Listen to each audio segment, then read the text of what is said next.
네, 안녕하세요. 여러분들 반갑습니다. 금융과 에너지 업종을 누구보다 쉽게 알려주는 데이업 멘토 권혁철입니다. 오늘 LS 에코에너지라는 기업 리뷰해 보도록 할 텐데요. 여러분들도 아시다시피 LS 에코에너지 같은 경우 전력통신 케이블 사업을 진행을 하다가 신사업으로 갑자기 히토리와 해저 케이블 사업을 추진할 거다라고 밝힌 기업인데요. 그래서 오늘 말씀드릴 내용은 LS 에코에너지의 현재까지 총 정리예요. 기존 사업에 대한 모멘텀, 그리고 신사업에 대한 모멘텀, 이 부분들을 좀 말씀을 드리려고 합니다. 같이 한번 확인해 보면서 천천히 얘기 나눠보도록 할 텐데요. 먼저 시작하기 전에 저희 데이업 채널에 오시면 모든 종목들을 커버해 드리고 있으니까 찾아와 주시면 정말 감사하겠고, 제 영상도 끝까지 지켜봐 주시면서 댓글로 궁금하신 것들 남겨주시면 다음 영상에서 말씀을 드리도록 하겠습니다. 그러면 LS 에코에너지 바로 보도록 할게요. 일단적으로 LS 에코에너지 같은 경우 베트남과 미얀마에 자회사를 두고 있으면서 이 전력 통신 케이블을 제조 판매하고 있었던 사실은 여러분들도 제 영상을 보신 분들은 전부 아실 거라고 생각이 드는데요. 기존 사업에 대한 모멘텀 같은 경우 간략하게 말씀을 드려보자면, 베트남에 대한 제8차 전력 개발 계획에 따른 이 전력 인프라 구축 확대였죠. 즉 도시화율 증가에 맞춘 전력 통신 케이블 수요 증가 전망이었었는데요. 그런데 갑자기 2023년도 LS 에코에너지가 이 히토류와 해저 케이블과 히토류를 신사업으로 추진을 한다라고 발표했었죠. 그래서 사명까지 변경을 했었는데요. 원래는 LS 전선 아시아였죠. LS 전선 아시아에서 이 해저 케이블과 히토류 사업을 추가를 하면서 LS 에코에너지로 사명이 변경이 되는데요. 일단적으로 올해 주주총회 안건에서 이 해저 케이블과 히토류 신사업 말고도 또 사업 목적이 추가된 내용들이 있었습니다. 사실 그런데 이 사업 목적 추가된 내용들이 기존 사업과 신사업인 이 해저 케이블, 히토류 모두 연관이 되어 있는 사업들이거든요. 먼저 여기 IDC 센터 관련 투자 사업 일체부터 좀 살펴보자면요. 기존 사업, 그러니까 전력 케이블과 통신 케이블과 엮여 있는 부분이 있습니다. 좀 살펴보자면 2024년에는 결국 AI 성장과 함께 이 기존 데이터 처리보다 15배가 이상 증가한 상황에서 데이터 센터 투자가 좀 대두가 되고 있는 상황이죠. 기존 데이터 센터보다 전력을 4배가량 더 쓰기에 그에 걸맞는 전력 통신 케이블이 더욱더 필요하고, 데이터 센터가 늘어나는 만큼 기존 LS 에코에너지의 사업인 케이블 사업의 시너지 효과가 날 가능성이 상당히 크다라고 판단할 수가 있을 것 같은데요. 다음으로 넘어가서 해저 케이블 같은 경우 러시아 우크라이나 전쟁, 그리고 뭐 중동 정생 중동 정세로 인해서 전 세계적인 이 천연가스나 석유 같은 자원들이 공급망이 좀 악화된 부분이 있었습니다. 그래서 이 신재생 에너지인 풍력이다, 뭐 태양광 등이 좀 각광을 받기 시작을 했었는데요.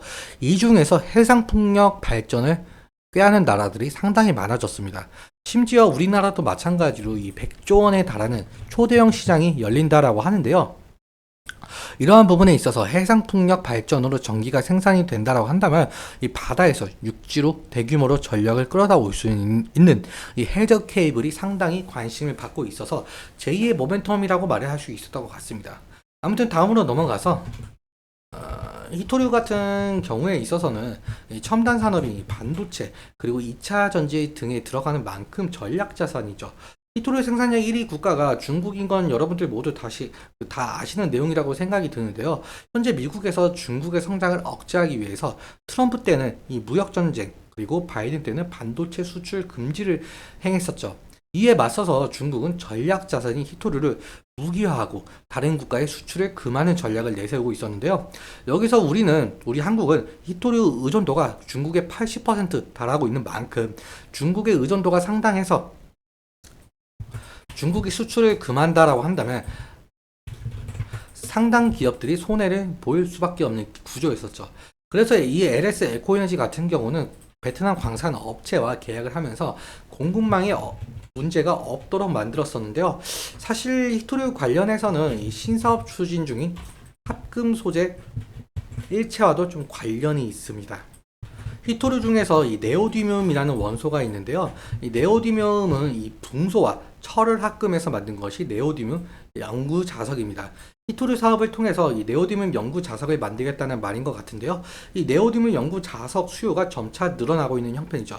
보통적으로 네오디뮴 연구 자석은 이 전기차 구동 모터나 내연기관차 모터, 풍력 발전 모터 등등등 들어가고 있는데 여러분들도 아시다시피 일단 전기차 같은 경우 시장 규모가 점차 커지고 있고 풍력도 앞서 말씀드렸다시피 해상 풍력 위주로 시장 규모가 커지고 있죠. 그래서 네오디뮴 수요가 늘어날 가능성이 있다라고 말씀을 드릴 수가 있을 것 같습니다. 즉 베트남에서 추진 중인 히토류 사업과의 시너지 효과가 날 가능성이 있어 보이고 있는데요. 다시 처음부터 정리하자면 결국 LS 에코에너지는 기존 사업과 신사업의 연계성을 바탕으로 매출 증대 효과를 노리려고 하는 전략을 내세우고 있다라고 보시면 될 것 같습니다.